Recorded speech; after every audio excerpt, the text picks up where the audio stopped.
Imana yarayinyirije umwana.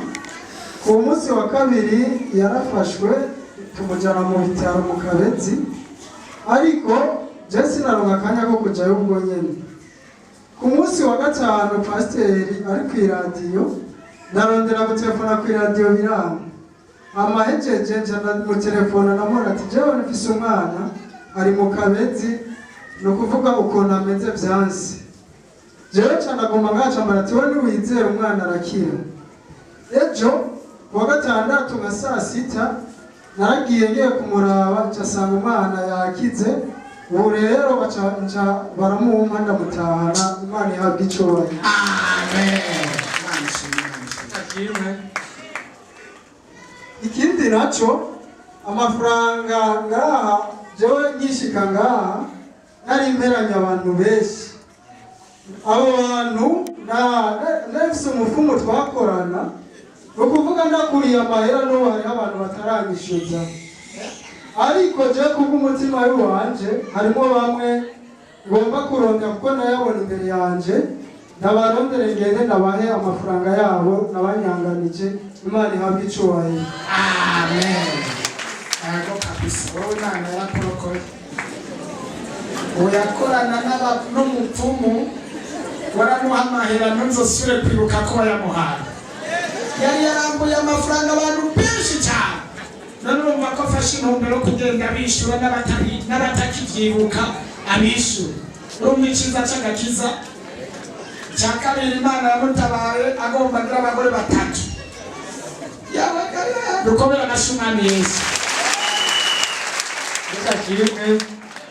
Yesu ashimwe. Imitwaro 3 imbere yarishuye. Mana ishimwe, dukomera agashumani Yesu.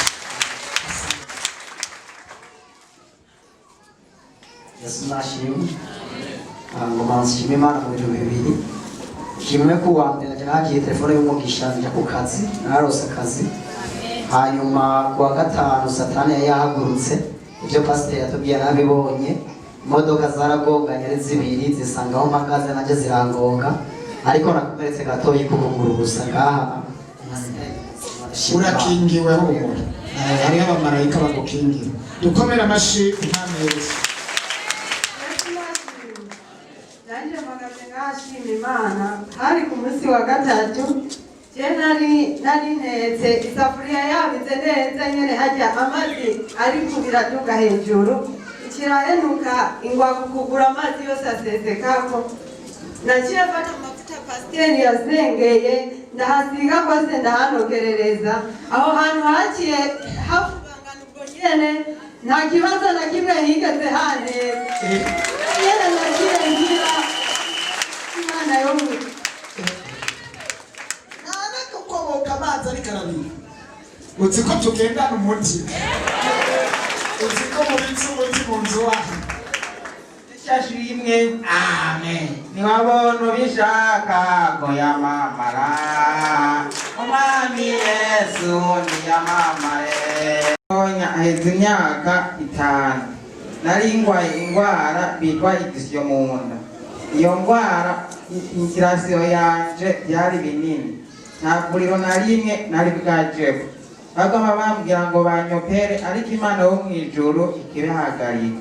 Ubu rero ho nje mwine shengero umva natoye mitende. Iyo vyonje mu nda caka ivyimbe ntaco numva, ariko ngoma numva imisonga. Ariko ndizeye mu izina rya Yesu yuko nza gutaha umunsi. Usikutoye. Haleluya. Ikitimba cyarakize asigaye yumva tusonga. Kandi arizeye. Yereka hano ngumutwa dusonga. Ni hano. Mu izina rya Yesu Kristo w'Umunyanazareti, kubwo kwizera k'uyu musore, kubwo kwizera yatuye mu kanwa kiwe ko yongeje ikibyimba, hagarika n'imisonga mu izina rya Yesu. Hagaritse imisonga mu izina rya Yesu. Jewe nta mugisha se